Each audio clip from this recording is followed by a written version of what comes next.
I allow more good into my life.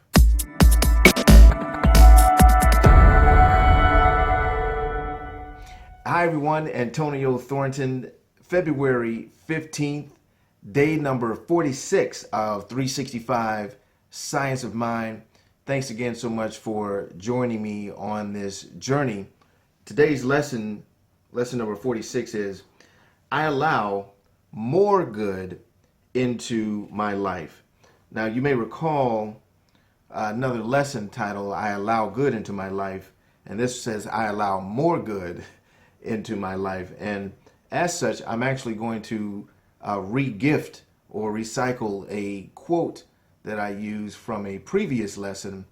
And again, I feel that it is truly fitting for the context and the content of this lesson, and that is namaste. You know, the God in me greets the God in you. And we'll see exactly, again, how that fits with this lesson that reads, there is one ultimate thinker, yet this thinker thinks through all of us. This is why our thoughts are creative. The universal mind is incarnated in everyone. Every person has access to it. Every person uses it, either in ignorance or conscious knowledge. The mind of each one of us is the mind of God, functioning at the level of our perception of life.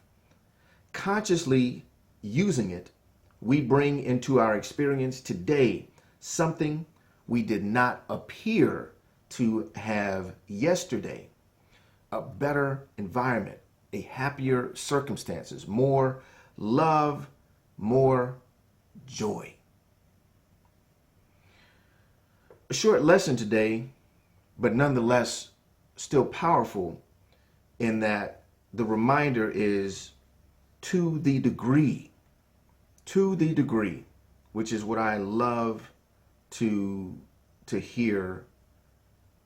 And I guess it's a double-edged sword, if you will, because at the end of the day, we get a chance to choose how we desire to experience Spirit living through and creating through us. We get to choose to what degree we want to experience that. Because we can choose to forget, which we do from time to time. We can choose to forget, or we can choose to be in that space of peace, in that space of quiet, and remembering and knowing. It says the mind of each one of us is the mind of God, functioning at the level of our perception of life. So if your perception of life is that of struggle, that of loneliness, that of anything other than pure love, then that is how you will experience life. The mind of each one of us is the mind of God, functioning at the level of our perception of life, Not the way life really is, but our perception of the way life is for us. Struggle, strain, strife, loneliness, heartache, whatever, pain. It could be a whole multitude of things. Well, I'll say it is a whole multitude of things, because that is the way that we do experience life, and that is the way God shows us life. That is the way we see it. That is the way we experience it. Because we're using it, whether out of ignorance or conscious knowledge, we are constantly using it. And that's where it can be challenging for some to say, oh, well, you know, this is the way it's always been. This always happens to me. I'm never lucky like so-and-so. Things just don't work out for me. And from that place of ignorance, and I say that because no one really consciously chooses, I want my life to be hard and struggle, etc. I want to, have problems, and no one really actively, consciously chooses those things, but they show up. How we choose to perceive them, obviously, is how those things choose to show up for us. But these things show up when you have the belief that they do. When you perceive life in that way, that is how they will show up in your life. Consciously using it, meaning the mind of God, we bring into our experience today something we did not appear to have yesterday. Manifestation. That is exactly what this sentence is talking about. We are manifesting things, and I love, love, love the specific and intentional use of the word appear.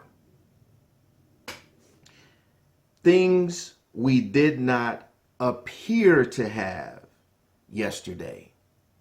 Because what do we know is that everything exists right now.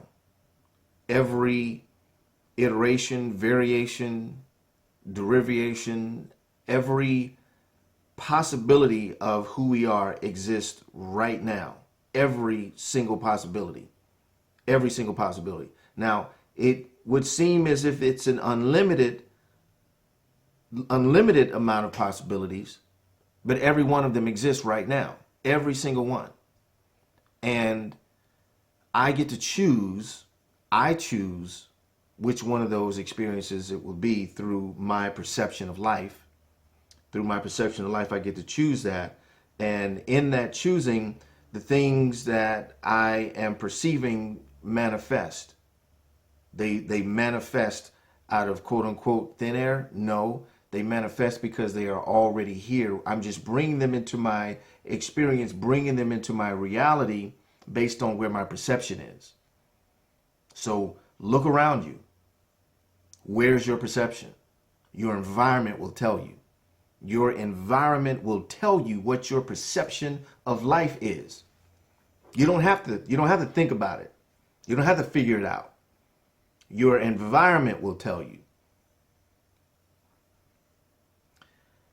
So whatever it is we desire, whether it is again, better environment, a happier circumstance, more joy, more love, more money, whatever the case may be, it is right here, right now, available to us to the degree that we choose to perceive life in that way, to support that belief, to support that manifestation, to support the thing that we don't appear to have now, whether that be a better environment, better home, better marriage environment, better work environment, a happier circumstance where you may be more healthy than you might be now. You may be at a better weight than you are now, a better financial situation, more love, and however love either shows up or doesn't show up in your life, or more joy, whatever that is for you.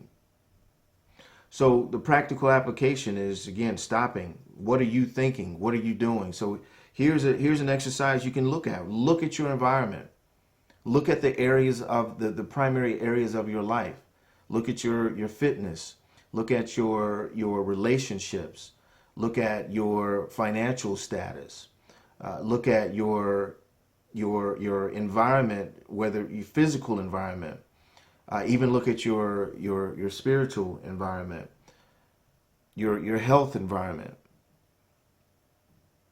These, stop and take an inventory. Stop and take inventory of where things are for you, and wherever they are, it will be a very clear indicator on how you are perceiving life or choosing to perceive life. And if you don't like what you see, you can change it. That's the beauty of it. If you don't like what you see, you can change it. So let's change it if that is what we desire. Awesome. So we're going to go ahead and shift gears and transition into our meditation and affirmation. It's a little longer one today, so I'm going to read the majority of it. Actually, there was a few things I like to try to really focus on the things that really jump out and stand out for me, and share those things for you, with you rather. But there's so much in this affirmation. I might even spend a few moments at the end kind of talking about some of the things in the affirmation. I like to kind of close with the affirmation from this point, but there's just a lot of powerful things in the affirmation. But I'm going to go ahead and again shift gears. Do that just kind of stopping for a moment and taking a deep breath. Feel free to join me in taking the breath to center yourself, to get yourself in a place of receiving. And also feel free to listen to this affirmation and meditation. If you're driving, obviously don't do this while you're driving, but feel free to close your eyes and hear it as I'm saying it for myself in first person, but also see yourself and really receive it for yourself as well. So we'll just take a deep breath here and let it out.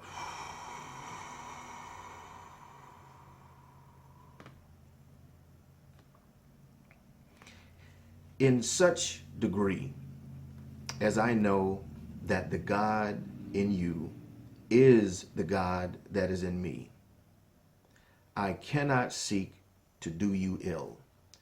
It would be unthinkable, because all that I could do would be to hurt myself. When all of the nations of the world see God incarnated in one another, then we will no longer have use for weapons. We must stop believing that God is somewhere apart from us, or somewhere apart from the person or situation that is still in bondage of some kind.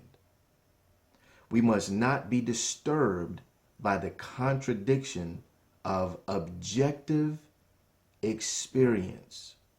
Rather, we need to know that the truth of God's ever-present activity is our life, in our life, is superior to the condition that we want to have changed. I sense the eternal presence within me. Discarding any thoughts and attitudes that limit my inner awareness of this presence, I accept the one life as my life and see all around me the expression of love, peace, and harmony. I rejoice in the wondrous gifts of an unlimited universe.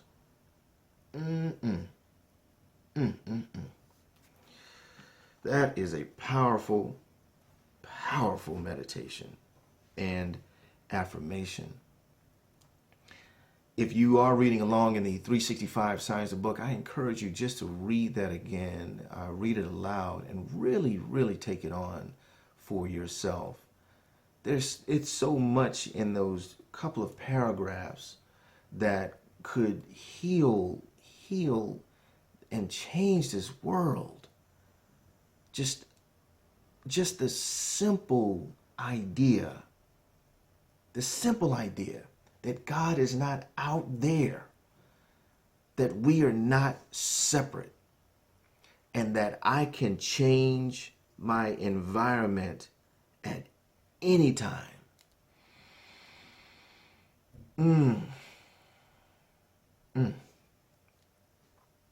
What a wonderful, wonderful lesson today. I hope you feel the same. And I hope you like, comment, and share, as always.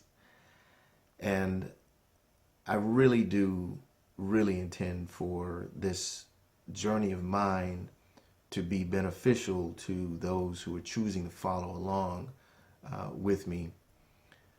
because these lessons are truly, truly life-changing if you choose to take them on as a part of your life as well. With that, I'll go ahead and close out today's lesson.